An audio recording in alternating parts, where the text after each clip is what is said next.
Hafez Amos, je suis professionnel du tourisme, comme vous l'avez évoqué. En même temps, je suis consultant et formateur agréé dans le secteur ACR, c'est-à-dire hôtel, café, restaurant. Agréé par le gouvernement français, bien sûr, par les autorités françaises. On travaille à la fois en Europe, dans les pays du Golfe et le Maroc, et sans oublier l'Égypte aussi.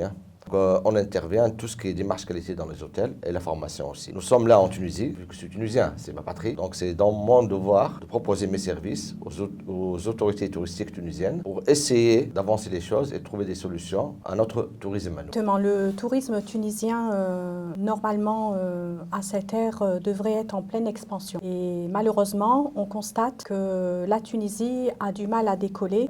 Puis malheureusement, la révolution, domaine touristique, et elle a du mal à décoller. Et on est là pour aider la Tunisie. Le tourisme reparte comme il était auparavant, et encore mieux.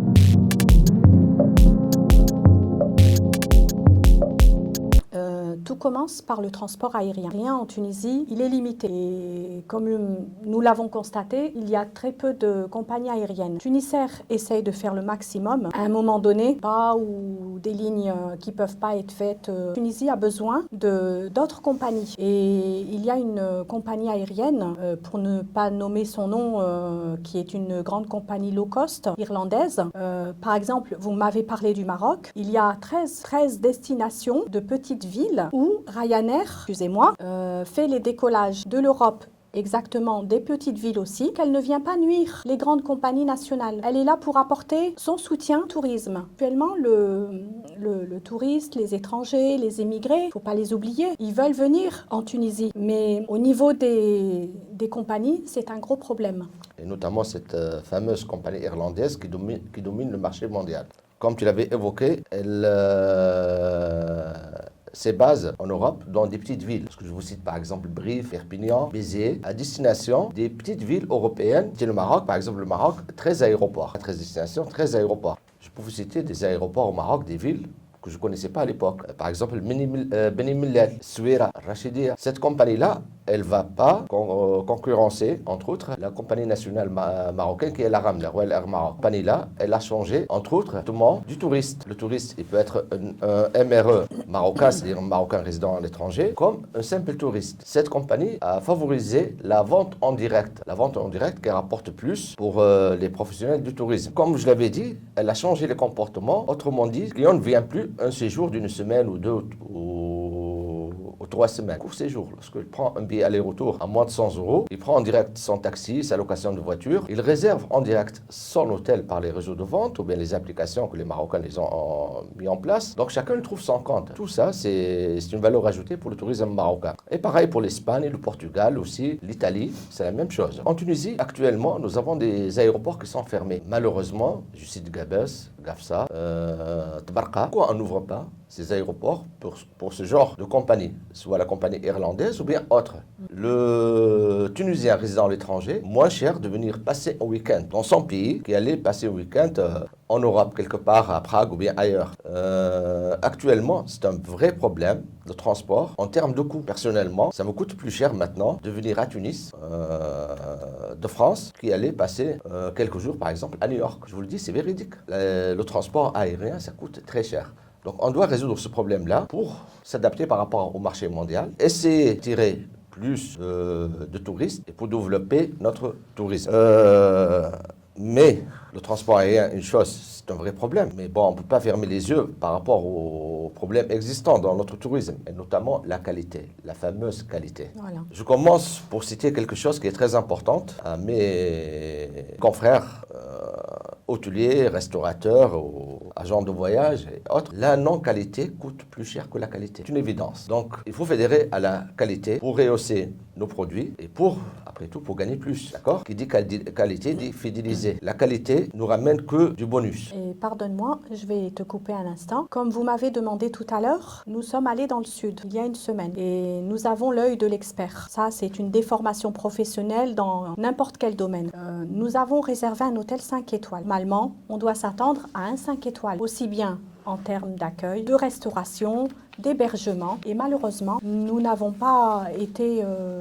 été déçus quelque part. Nous, en tant qu'experts, quand on voit ça, on se met à la place du touriste qui a payé pour un hôtel 5 étoiles, un séjour de 5 étoiles. Quand vous voyez la chambre, honnêtement, j'ai été déçue, mais vraiment déçue. Un hôtel 3 étoiles équivalent à la même chose. Un hôtel 5 étoiles, un minimum, je me rappelle avant la Révolution, je reviens toujours à ça, où le tourisme tunisien avait quand même une certaine expansion, qu'il était à la page, que c'était vraiment quelque chose un produit bien rehaussé. Là, vous rentrez dans la salle de bain, j'y reviens. Faïence, malheureusement, elle date d'il y a 30 ans. Ce n'est pas normal. Les petits accessoires que le touriste recherche, par exemple le peignoir, dans un 5 étoiles, c'est quelque chose de normal. Tiennent debout toute seule. Changer, la nouveauté, des produits du jour. Il faut que le client, quand il arrive, il en a pour son argent. Et c'est ce qu'on veut. C'est une démarche qualité. Dans le tourisme tunisien, il faut des moyens, il faut de l'argent. Sans argent, on ne peut pas avoir de la qualité. Malheureusement, actuellement, notre pays manque des finances nécessaires. Pour moi, j'ai une proposition aux autorités du pays. C'est une proposition. Un Tunisien qui vit en Tunisie, qui décide de voyager par exemple en France ou bien en Belgique ou bien ailleurs, le fameux timbre, je pense 60 dinars. Par contre, le touriste qui vient chez nous, un touriste français ou bien un Tunisien qui vit ailleurs en Europe, il ne paye rien. Moi, ce que je propose, l'installation d'une taxe, le touriste, il vient au pays, il paye par exemple 20 euros. Et c'est quelque chose qui n'est pas étrange. Moi, je chiffre ça, c'est simple, l'opération est simple. On accueille la moyenne de 10 millions de touristes. 10 millions fois 20 euros, ça fait 200 millions d'euros. Cet argent-là peut servir à l'installation d'une démarche qualité. Cet argent-là peut servir à rehausser le produit. Cet argent-là peut servir à un investissement pour l'économie de l'eau, pour les nouvelles énergies, par exemple les panneaux solaires. Nous sommes en retard par rapport à nos voisins de la Méditerranée. Là, je vais revenir par rapport à la formation. Ce que notre cabinet Eureka Service propose, nous, comme je l'avais cité au début, nous sommes un organisme agréé, professionnel, expérimenté ou pas, diplômé ou pas, qui souhaite ouvrir un point de vente, soit un restaurant, soit un hôtel, soit un snack. Cette personne-là, physique, est obligée d'avoir un permis d'exploitation. Pour avoir ce permis d'exploitation, il est sur la porte de l'État. Il va aller voir un centre de formation agréé par l'État. Il y a une formation qui dure un certain nombre de jours, taillée par rapport aux normes de sécurité, par rapport aux obligations en termes de débit de boissons, par rapport à l'hygiène. Là, on va développer ça tout à l'heure. Ce permis d'exploitation est essentiel pour avoir l'autorisation d'exercer. Notre cabinet aussi délivre notre diplôme par rapport à l'accessibilité. Parce que accueillir tel, ça reste un lieu public, ça ERP, pas fermé aux gens à mobilité réduite ou bien des gens qui ont d'autres handicaps à venir manger ou bien séjourner dans un établissement. Sachant c'est une clientèle qui n'est pas négligeable de point de vue chiffre d'affaires ou bien rentabilité. Et cette clientèle a sa place dans les établissements comme n'importe quel client. C'est au restaurateur ou bien à l'hôtelier de s'adapter par rapport aux aménagements dans son établissement pour accueillir ce genre de personnes. Donc, un autre diplôme qu'on délivre aussi, c'est un diplôme qui s'appelle HCP, c'est l'hygiène alimentaire. Je te laisse développer ça parce que tu es plus concerné. Voilà, moi, tu es spécialiste. L'hygiène, nous proposons également une formation en hygiène alimentaire qui s'appelle HACCP, qui consiste à surveiller et à imposer des normes en termes d'hygiène. J'ai eu l'occasion de voir certaines cuisines en Tunisie, simplement en tant que, pareil, consommatrice, thé ou un thé. Et bien évidemment, je me suis mise en face des cuisines. Donc, malheureusement, il y a des choses qu'on ne peut pas accepter. Quand vous voyez les serveurs, les employés, tout simplement, fumer dans une cuisine, manger dans la cuisine et rentrer les plats qui ont été consommés par les clients dans cette même cuisine qui sert à manger, ce n'est pas concevable. De cuisine fait, si l'hygiène n'y est pas représentée, ça va toucher la personne, d'où les intoxications alimentaires. Et donc, de formation est obligatoire. L'employé sache ce qu'il attend. Et ça fait partie d'une qualité vraiment tiers de restauration et bien sûr dans l'hôtellerie, puisque l'hôtellerie sert aussi des denrées alimentaires. Le permis d'exploitation que notre cabinet délivre, c'est le permis d'exploitation pour les maisons d'hôtes. En France, on appelle ça les chambres d'hôtes et la table d'hôtes aussi. C'est un secteur qui est vif, c'est un secteur porteur et c'est un secteur qui n'arrête pas à se développer. Donc c'est une formation qu'on qu'on dit aux gens, c'est bien d'accueillir des gens chez vous, c'est très bien, ça reste un métier. Il faut savoir accueillir, il faut savoir prendre les réservations, il faut savoir bien dresser et nettoyer les chambres, toute l'hygiène. Il faut savoir préparer les repas pour les tables d'hôtes. Et il faut savoir, il faut rappeler quelques textes de loi en termes de tabagisme et d'alcool aussi. Donc ce permis d'exploitation sert pour aider, après tout, pour aider ces professionnels à bien exploiter leurs établissements, soit chambre d'hôte ou bien chambre d'hôte avec table d'hôte.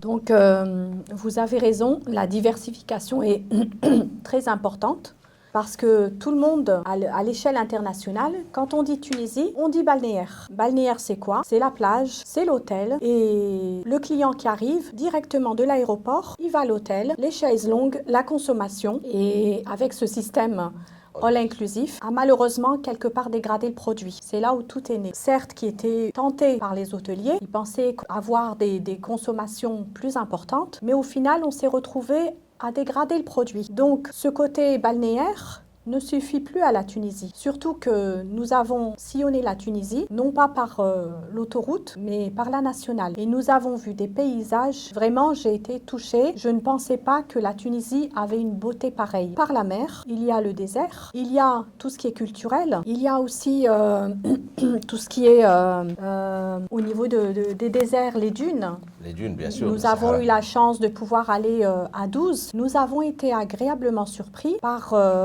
un restaurant et maison d'hôtes, Sadok El Bey. Vraiment, il a fait quelque chose au niveau touristique incroyable. Il a fait des conceptions, il a utilisé des matières nobles, des matières qui sont en relation avec les palmiers, création de chaises, de tables. Vraiment, il s'est laissé aller dans son domaine d'artiste et il a créé un produit phénoménal. Donc, il faut développer tout ça. Le côté aussi bio. Le côté bio, c'est tout ce qui concerne la nature. Exactement, si tu permets.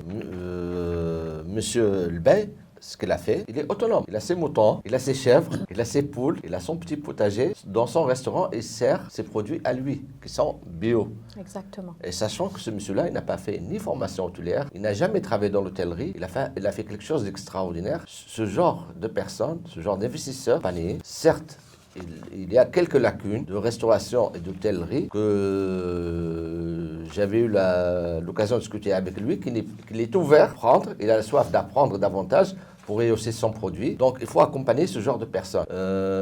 Franchement, je tombais de haut, j'ai logé chez lui une nuit, dans mon lit, sans rien vous cacher. Je regardais la décoration de la suite. C'est quelque chose d'extraordinaire, quelque chose d'une beauté fantastique. Ce genre de produit, il faut le multiplier en Tunisie. En Tunisie, moi, je veux bien qu'on a 100 Monsieur Bey. Dans ces zones-là, soit dans le désert ou bien dans le nord, où nous avons de la verdure, où on peut développer le tourisme vert écologique aussi. Donc, il faut accompagner ce genre de personnes, il faut leur donner les moyens aussi, parce que pour moi, c'est pas normal que ce monsieur-là n'a pas Internet. J'ai regardé les avis sur Internet, les clients, ils ne sont pas contents parce que papier avec une carte de crédit. Il a le TPE, mais il n'a pas Internet. C'est pas normal. Ce monsieur, il a investi. C'est son épargne à lui, propres moyens, construit, et n'a pas fait appel à aucun concours bancaire. Il réussit dans son business. Il a créé une dynamique locale, économique. Il fait travailler, je ne sais pas combien de salariés, mais j'ai vu plusieurs salariés. Donc, il faut l'aider. Par exemple, mettre un relais téléphonique, je pense que ça ne coûte pas très cher aux autorités. Au contraire, il faut l'aider. Je peux citer autre chose. Il m'a dit qu'il est resté 7 ans à ramasser ses poubelles tout seul. Et parce qu'il n'y avait pas dans la tournée du camion poubelle, lui n'a pas été programmé. Il a attendu 7 ans. Ce n'est pas normal. Comment on peut évoluer ce genre de produits touristiques tant que les autorités ne fédèrent pas totalement? C'est malheureux, mais c'est une vérité qu'il faut citer. Et peut-être, il y a beaucoup d'autres personnes qui sont comme lui, courant. Parce que bon, là, on vous parle de ce cas-là, parce qu'on y est allé. Mais ces personnes-là sont envieuses de pouvoir évoluer et faire évoluer la Tunisie en matière de tourisme. Donc, quelque part, nous, notre cabinet, en sillonnant les endroits du nord au sud de la Tunisie, se rendre compte, comme notre cabinet, comme un autre cabinet, bien sûr, qu'à un moment donné, il faudra plusieurs partenaires pour pouvoir évoluer. Et moi, ce que je demande à Monsieur le Président, si vous permettez, que je sais que c'est un monsieur qui veut aller dans ce... Et je l'invite vraiment à fédérer dans ce programme-là pour pouvoir avoir cette évolution au niveau du tourisme. Que je ne vous cache pas qu'en 2006, nous avons fait 2 séminaires. Nous sommes venus en Tunisie, nous avons fait un séminaire à Hammamet et un séminaire à Djerba. Bien sûr, à nos frais, gratuitement pour la Tunisie. On voulait améliorer le produit touristique. À cette époque-là, nous avons fait tout ce qu'il fallait. Nous avons présenté comment évoluer, comment améliorer, comment pouvoir rentabiliser et apporter des flux financiers à la Tunisie en matière de tourisme. On nous a demandé, nous n'avons jamais eu de retour. Et malheureusement, quelques temps plus tard, toutes les idées que nous avons données, elles ont été reprises tout simplement, mais vraiment reprises. On va faire ça, on va faire ça, on va faire ça. Mais le secteur du tourisme, Le fameux label qualité tourisme tunisien.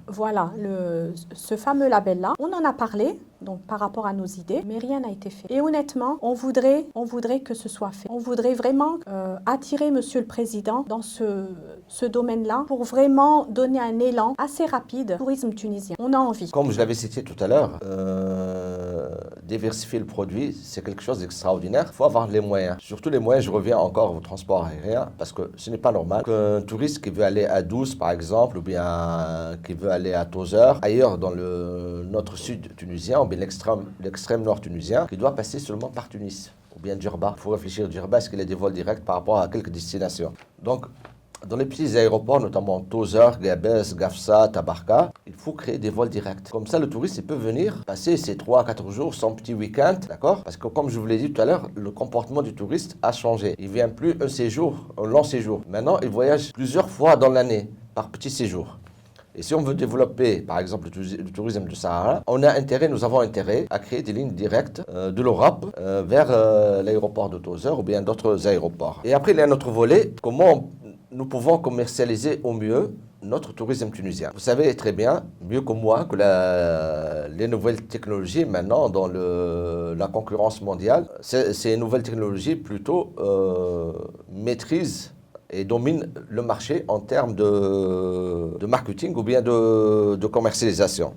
Autrement dit, une autre proposition pour l'État tunisien. Pourquoi pas créer une application pour la vente en direct pour la clientèle individuelle des prestations touristiques tunisiennes. C'est-à-dire ça peut être l'hôtel, l'hébergement, location de voiture, ça peut être une excursion, parce que pour moi ce n'est pas normal à ce jour qu'un touriste qui achète en ligne une excursion chez un tour opérateur, qui la paye par exemple, ça je l'ai vu, un touriste il a payé 80 €, une excursion dans le désert, qu'en direct elle coûte 50 dinars, la même excursion. Donc les tours opérateurs gagnent plus que le prestataire. À travers cette application-là, on peut mieux vendre par an et en même temps la grande valeur ajoutée est présente. Autre idée pour mieux vendre pour la clientèle des groupes, la création d'une résa centrale. À ce jour, technique de vente pour les groupes, pour les séjours, on est resté, excusez-moi avec tout le respect que je dois à mes collègues et confrères, on est resté, je ne veux pas le dire archaïque, mais à la limite. Hein. Comment exactement? L'ONTT, il loue chaque année un stand dans les grands salons de tourisme internationaux, soit à Londres, soit à Paris, soit à Berlin ou ailleurs, au Poznan en Pologne. La Fédération tunisienne d'hôtellerie voyage avec les responsables de l'ONTT et quelques hôteliers, bien sûr, de la Fédération, quelques autres hôteliers qui sont présents, profitent de l'occasion pour signer des nouveaux contrats. Et s'arrête là. Et après, le tour opérateur, qu'est-ce qu'il fait? Notamment, s'il a une demande de groupe, il va envoyer le même mail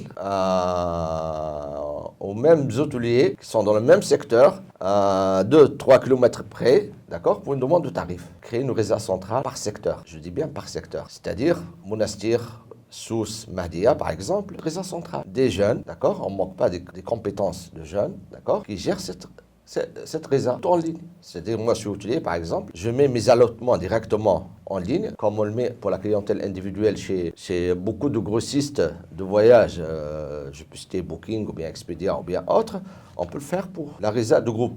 On peut faire la même chose. Comme ça, il n'y a plus dans la mauvaise concurrence n'existe plus. Le tour opérateur va nous respecter davantage et la valeur ajoutée en termes de rentabilité sera présente.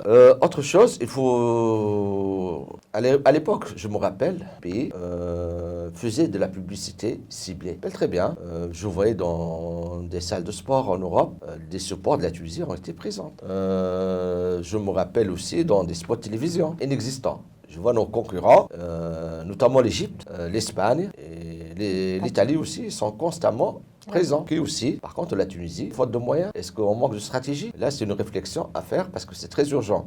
Si on ne se montre pas, on ne fait pas connaître notre produit, comment vous voulez que le touriste vienne chez nous? Ça, c'est une grande question. En Tunisie, à ce jour, l'activité touristique est saisonnière. Je te laisse développer ça davantage. Voilà, tout à fait. C'est vrai que en matière de tourisme en Tunisie, beaucoup d'hôtels ont des activités saisonnières. Donc pourquoi? Parce qu'on est tourné que vers le balnéaire à 90%. Donc ces hôtels-là ont un manque à gagner le reste du temps. Ils travaillent très bien, je présume, à partir du mois de juin. Juin, personnes âgées, les retraités. Juin, juillet, août, septembre. Après, ils travaillent certainement à 30 ou 40% de leur taux d'occupation. Et c'est un manque à gagner, aussi bien pour l'hôtel, aussi bien pour la région et surtout pour les employés. Parce que les employés, automatiquement, si on avait peut-être 100, 150 employés pendant la saison touristique, ça diminue. Ces familles-là doivent continuer à vivre. Donc, pourquoi pas, comme d'autres pays l'ont fait, par exemple l'Égypte, nous sommes y allés il n'y a pas très longtemps. Et quand vous arrivez,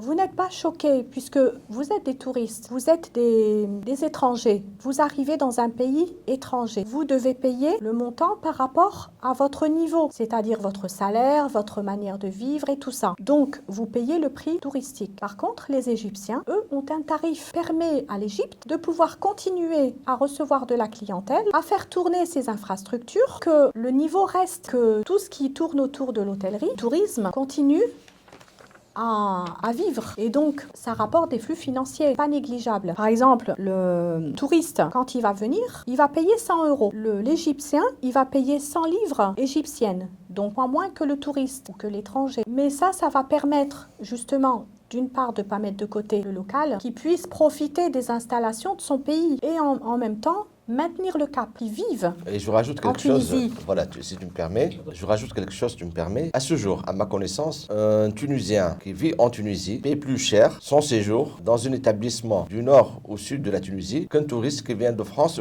ou bien ailleurs. Je vais développer davantage. Si on clique sur un revendeur sur Internet, on fait une simulation par rapport à 2 ou 3 nuitées. Et derrière, je téléphone en direct à un hôtelier, ou bien je passe à une agence de voyage tunisienne ici localement, et je demande le même hôtel et la même prestation. Et là, tu ne seras pas surprise parce que le prix, pratiquement le double, voire le triple. Ce n'est pas normal. C'est pas normal. Le Tunisien a le droit d'y aller dans son pays, de profiter des installations, du beau, de notre paysage, des prestations touristiques, de l'offre touristique tunisienne. Pourquoi le Tunisien, lorsqu'il va dans un hôtel, doit payer plus cher touriste? Le SMIC en Tunisie, je pense, il est de 500-600 dinars. Pensez à ces gens-là, ils ont le droit d'y aller, de profiter, de séjourner. Et le touriste qui gagne 1500 ou 2000 euros, en basse saison par exemple, il vient moins de 300 euros, avion, transfert, all inclusif, d'accord? Et je me demande comment l'hôtelier arrive à gagner de l'argent. Il faut changer de politique, il faut cibler la clientèle locale, il faut la fidéliser parce que cette clientèle locale, source de développement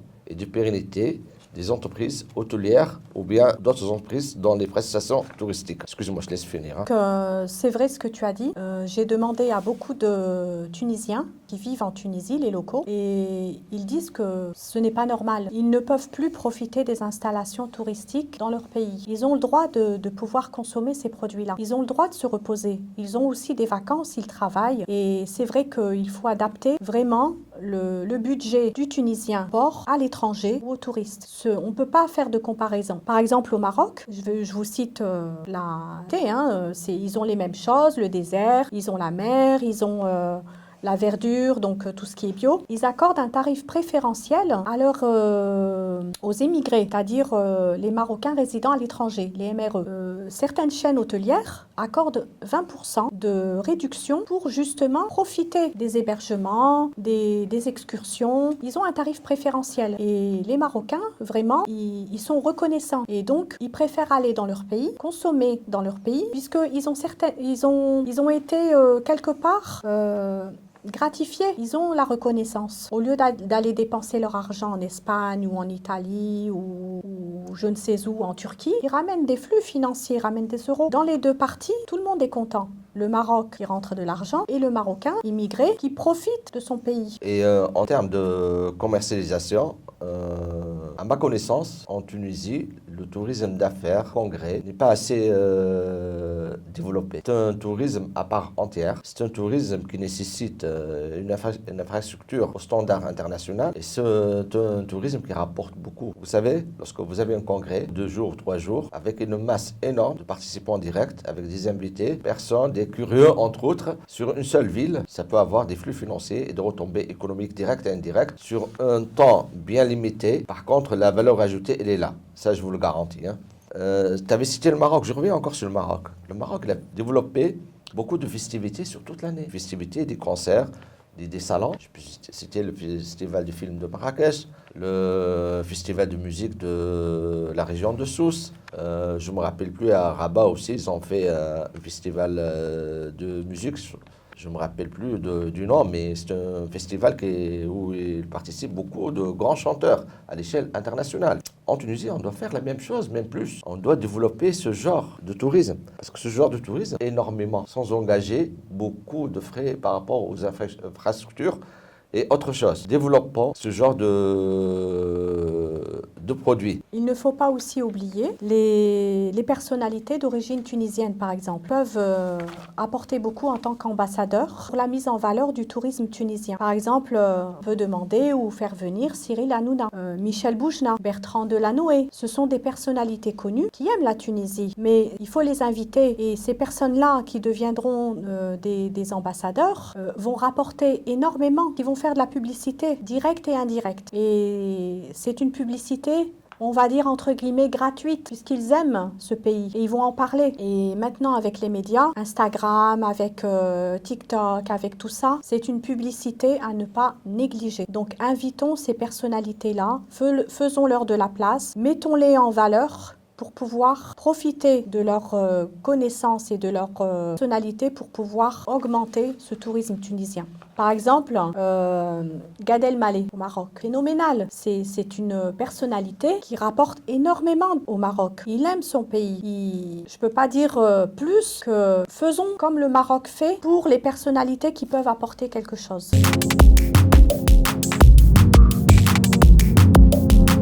Je vous remercie pour l'invitation. Espérons que les autorités de mon pays vont fédérer un autre projet d'aide, d'accord, et de coopération. Nous sommes à la disposition des autorités touristiques et mettons la main dans la main pour faire avancer notre tourisme à nous, faire avancer notre pays. Merci encore pour l'invitation. Merci de cette invitation qui, j'espère, va faire bouger les choses en matière de tourisme. Et nous sommes à la disposition, comme je l'ai dit tout à l'heure, pour Monsieur le Président. Vraiment, j'insiste. Il faut faire quelque chose. Et on est disponible, même s'il le souhaite, pour le rencontrer avec plaisir.